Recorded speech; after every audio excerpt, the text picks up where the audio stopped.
So I tried to go back and find the exact video when I predicted this.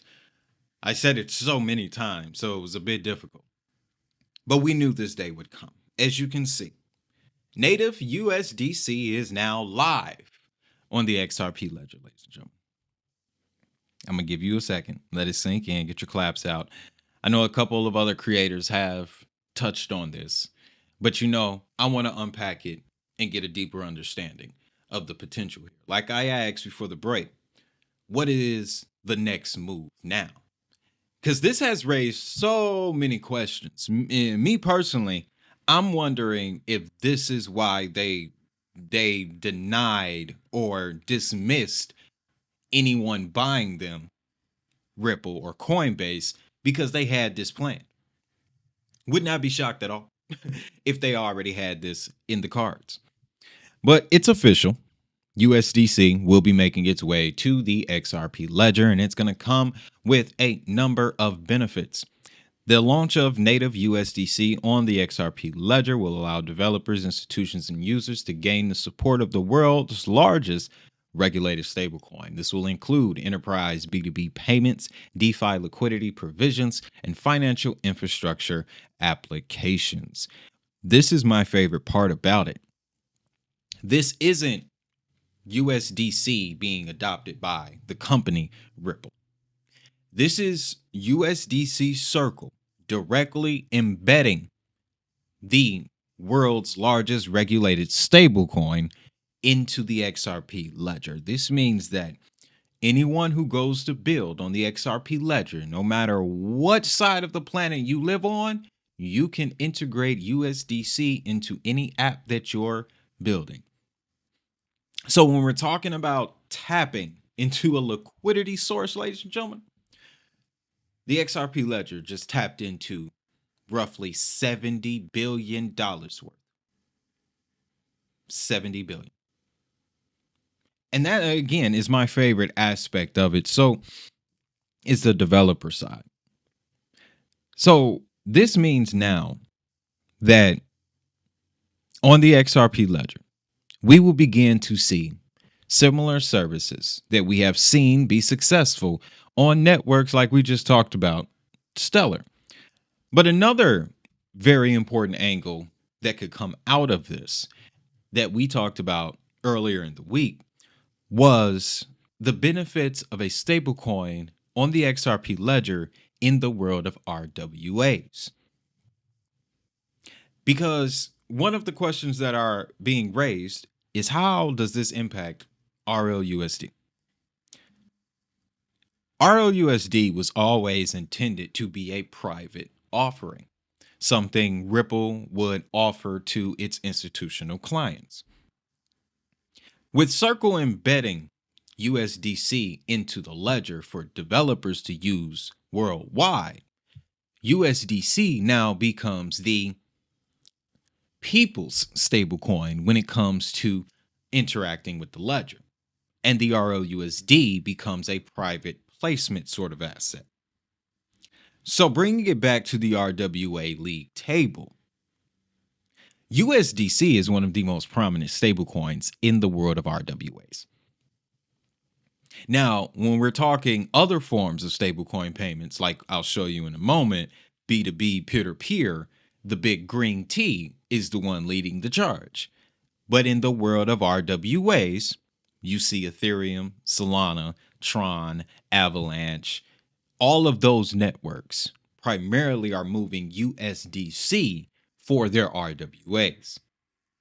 So that's another reason to be excited about USDC embedding the XRP ledger with USDC, embedding USDC into the XRP ledger, because this allows for all types of building to occur. DeFi applications, gaming applications, payment applications, banking applications. Now things are starting to heat up. They just needed a powerful stablecoin ally, and they got the best one. The world's largest regulated financial stablecoin, or financial regulated stablecoin on the market. But let's get deeper into stablecoin payments by type. The two biggest would be peer-to-peer and B2B. I highlight these two and shout out to Artemis for the data because historically the XRP ledger has been particularly positioned for B2B payments as well as peer-to-peer, but mostly B2B. When you bring it up in the conversation, peer-to-peer would fall more in the sellers, B2B would fall in the XRP.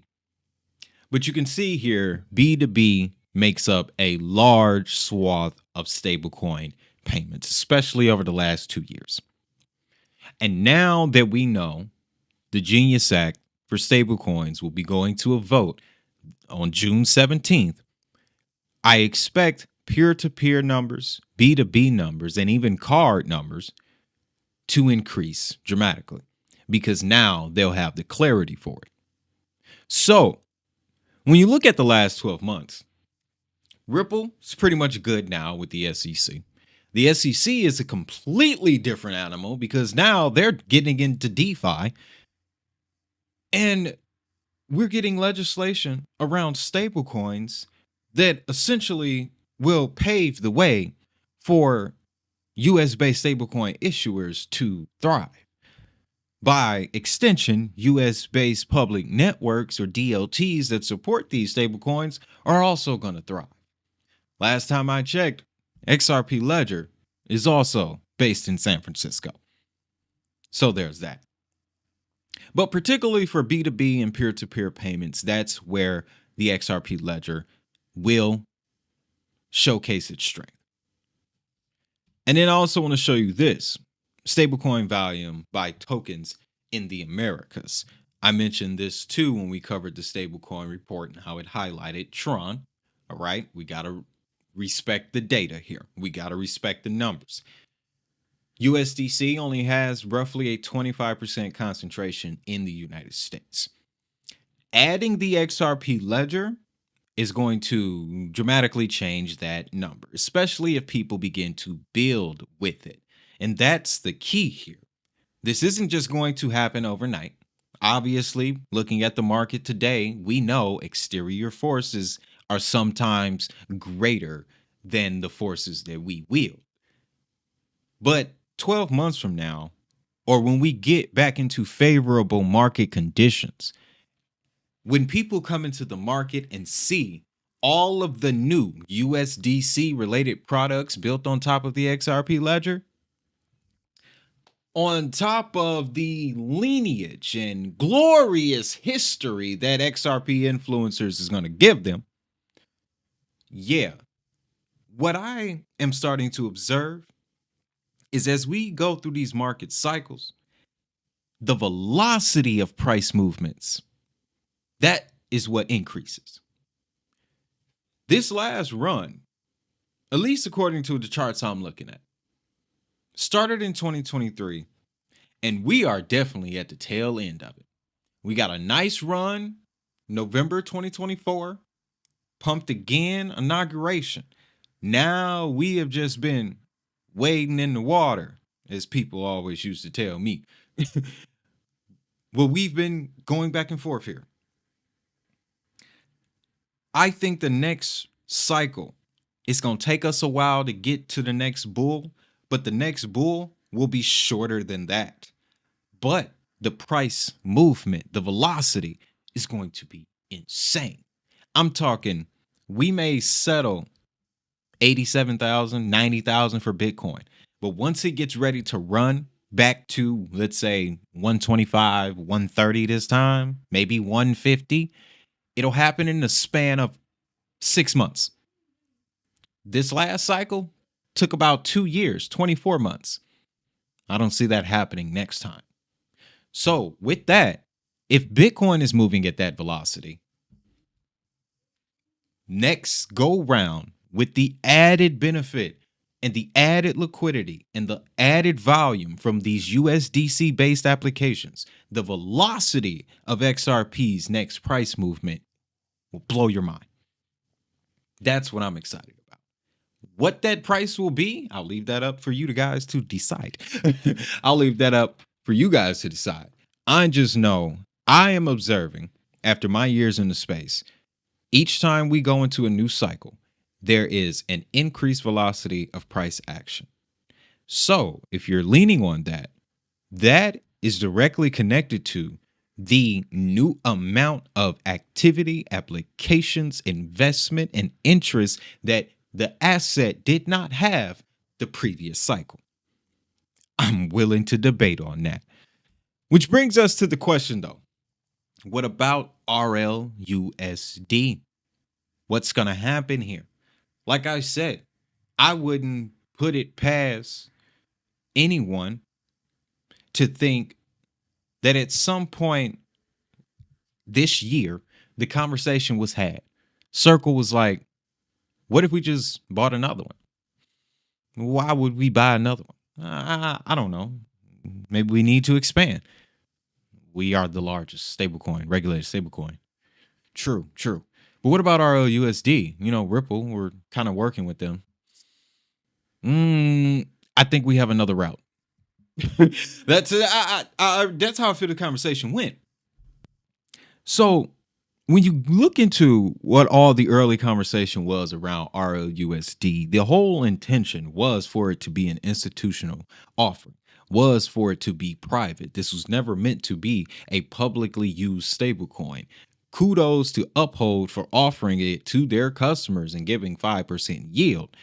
But when you listen to the leadership for Ripple stablecoin department, they wanted to make RLUSD strictly a Ripple-based product.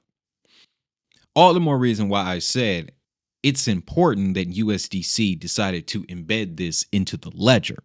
They didn't establish a working relationship between Circle and Ripple. This is a relationship between builders around the world on the XRP ledger. So what do I think will happen?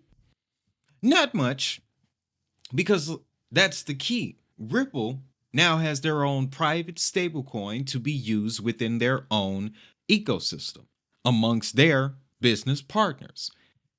The rest of the world, however, and future bigger names that come to the XRP ledger can make use of USDC, the largest regulated stablecoin in the world. So I think it's a win-win. I definitely do. One thing I would look out for is a potential disconnect between Ripple and the ledger now.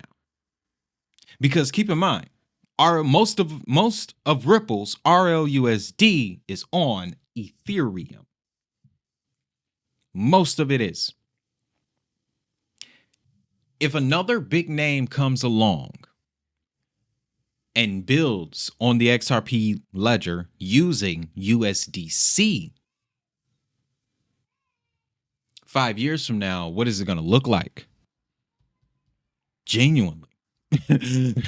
Listen, guys, I pointed out to you a couple years ago, one day we'd wake up and see a headline, Ripple chooses Ethereum for this. What do we see?